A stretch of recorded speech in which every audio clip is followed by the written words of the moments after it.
Hello everyone, welcome back to our YouTube channel. चलिए तो फिर इस वीडियो में आप लोगों को बताने वाला है जो सीजी प्री बीएड का जो एग्जाम हुआ है अभी आज के डेट में, उसके इंग्लिश पोर्शन के आंसर की को सारे क्वेश्चंस को, इंग्लिश में जितने भी क्वेश्चंस थे ना, उन सारे क्वेश्चंस को फुल्ली एनालाइज के साथ आप लोगों को आंसर बताने की कोशिश करेंगे। सारे क्वेश्चंस को आप लोगों को समझाएंगे किस तरह से उनके आंसर आप कंक्लूड कर सकते हैं या किस तरह से वो उनका आंसर होगा। ठीक है, देखिए सबसे पहले इसको समझने की कोशिश करते हैं सारे क्वेश्चंस को एक एक करके। जैसे कि आप देख पा रहे हैं इस सेट में सबसे पहला क्वेश्चन आया था अनसीन पैसेज का। 3 क्वेश्चन आए थे अनसीन पैसेज से, उसके बाद कुछ और क्वेश्चन आए थे। तो सबसे पहले अनसीन पैसेज को डिस्कस कर लेते हैं, फिर उनके आंसर एनालाइज करने की कोशिश करेंगे। ठीक है, एक छोटा सा अनसीन पैसेज था, अगर आप देख पाएंगे तो उसको थोड़ा सा एक्सप्लेन करने की कोशिश करता हूँ जल्दी से, है ना। After dinner all the gang turn out to hunt for turtle eggs on the bar. Dinner कर लेने के बाद सारे जो गैंग थे, पूरे के पूरे गैंग, पूरे के पूरे झुंड कहाँ गए? हंटिंग के लिए गए। किस चीज के हंटिंग के लिए भाई? टर्टल एग्स के, है ना। कछुए के जो अंडे होते हैं टर्टल एग्स, उनके हंटिंग के लिए, उनको उनके तलाश के लिए चले गए। कहाँ गए? ऑन द बार। बार मतलब यहाँ ना सैंड बार की बात हो रही है। समुद्र के किनारे में जो रेतीला जगह होता है ना, सी बीच जिसको बोलते हैं, उसी को सैंड बार भी बोला जाता है। ठीक है, तो वहां पर गए। लोगों को पता होगा कि कछुए ना अपने अंडे को वहां पर दबा के रखे रहते हैं, इसी को खोजने के लिए उन लोग गए। फिर क्या होता है? They went about poking sticks into the sand and when they found a soft place they went down on their knees and dug with their hands. जब उन लोग क्या करते थे ना, एक स्टिक लेके जाते थे और स्टिक में ना वो पोकिंग करते जाते, मतलब वहां पर गड़ा गड़ा के देखते थे। और जिस जगह में उन लोगों को ना थोड़ा सॉफ्ट जगह मिलता था तो समझ जाते थे कि यहाँ पर उनका जो कछुआ ने यहाँ पर गड्ढे करके रखा है। फिर उस जगह को बैठकर उस जगह को खुदाई करते थे, डिगिंग करते थे, वहां से एग्स उन लोग निकालते थे। ठीक है, समटाइम्स दे वुड टेक 50 और 60 eggs out of one hole. कई बार एक छेद से, एक होल से उन लोग ना 50 से 60 अंडे तक निकालते थे कछुए के। They were perfectly round white thing and trifle smaller than an. और वो जो एग्स उन लोग निकालते थे ना, वो ऐसे होते थे इंग्लिश वॉलनट के ट्रिफल स्मॉलर साइज के होते थे। ठीक है, परफेक्टली राउंड और व्हाइट कलर का।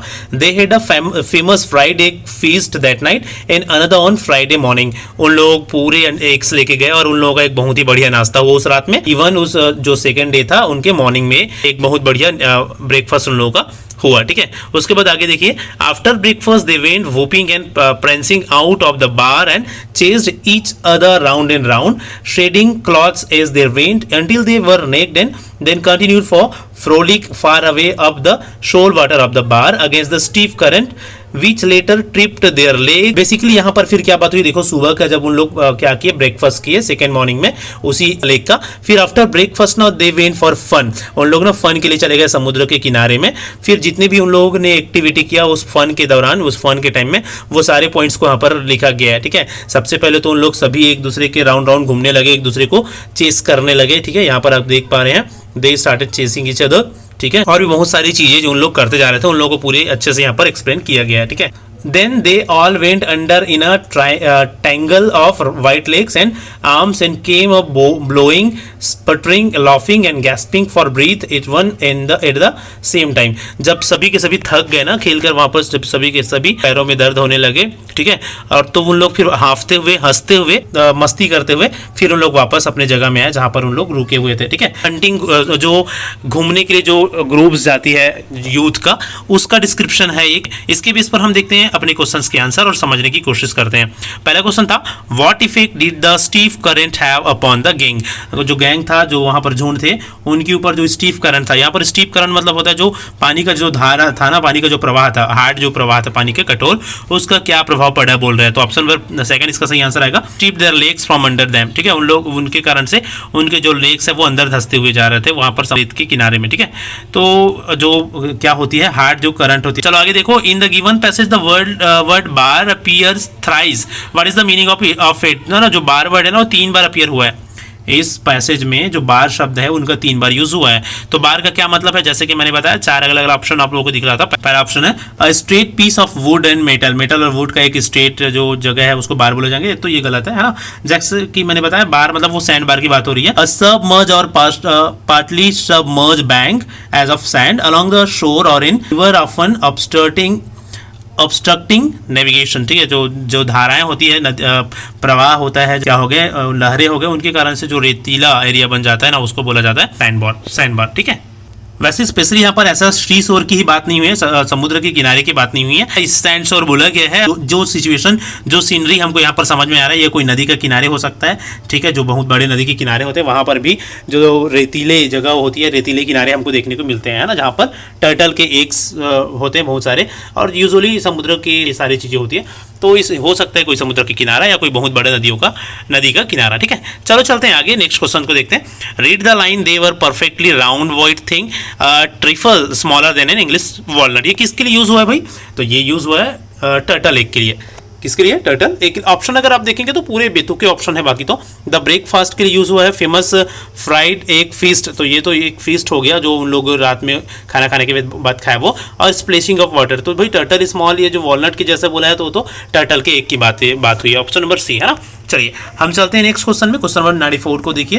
पंक्चुएट द गिवन सेंटेंसेस पर, ये ना अब सिर्फ 3 क्वेश्चन थे ऊपर अनसीन पैसेज के ऊपर, ये क्वेश्चन है ग्रामर के ऊपर, सेंटेंस के जो क्वेश्चन है अब पढ़े होंगे सेंटेंस ना, तो सेंटेंस 5 तरह के होते हैं, declarative sentence, interrogative sentence, optative sentence, imperative sentence और एक्सक्लेमेटरी सेंटेंस। ठीक है, तो exclamatory sentence, wow what a great shot, तो कोई भी एक सडन इमोशन के साथ जब बात बोली जाती है ना तो एक्सक्लेमेशन मार्क्स लगता है या एक्सक्लेमेटरी सेंटेंस होती है ना, तो व्हाट अ ग्रेट शॉट, यहाँ पर एक्सक्लेमेशन मार्क्स लगेगा, ऑप्शन नंबर सी। ठीक, चलो अब चलते हैं क्वेश्चन नंबर 95 में। आपके जो सेट है उसके हिसाब से आप अपना नंबर मैच करके क्वेश्चन मिला सकेंगे। ठीक है, चलिए देखते हैं। वाइल राइटिंग अ पैराग्राफ लिखते समय we keep cohesion and coherence in our mind, cohesion और कोहेरेंस अपने माइंड में रखते हैं, तो कोहेजन और कोहेरेंस एक्चुअल में है क्या? Cohesion is the sense connection and coherence is the logical connection, दोनों सही हैं।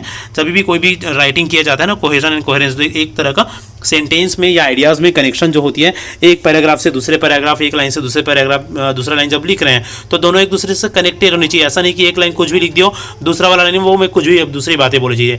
सारे लाइन, सारे पैराग्राफ, सारे जो पॉइंट्स है वो ना एक दूसरे से कनेक्टेड होती है, और ये जो बात है ना उनको ग्रामेटिकल लैंग्वेज में कोहेजन या कोहेरेंस बोला जाता है। ऑप्शन नंबर सी इसका सही आंसर होगा, दोनों आ जाएगा इसमें। ठीक है, चलिए चलते हैं 96 नंबर के क्वेश्चन को देखिए। Which of the following is not a member of word family wit, wit जो है उसका वर्ड फैमिली कौन नहीं है, मतलब ना 4 में से 3 सेम मीनिंग को बताएगा, एक अलग मीनिंग को बताएगा, तो वीटी, विटिसिज्म और आउटविट, ये ना विटिसिज्म का मतलब होता है हाजिर जवाबी। ठीक है, हाजिर जवाबी होना, तो इस तरह से आउटविट भी वही है। तो विटनेस मतलब क्या होता है? विटनेस मीन्स होता है, हो जाता है साक्ष्य होना या साक्षी। ठीक है, किसी भी चीज़ का साक्षी होना विटनेस कहलाता है। तो यहाँ पर ये ऑप्शन नंबर बी थोड़ा सा अलग हो जाएगा इसका। ठीक है, तो सही आंसर हम ऑप्शन नंबर बी को मान के चलेंगे। चलिए चलते हैं नेक्स्ट क्वेश्चन में, 97 नंबर का क्वेश्चन देखिए।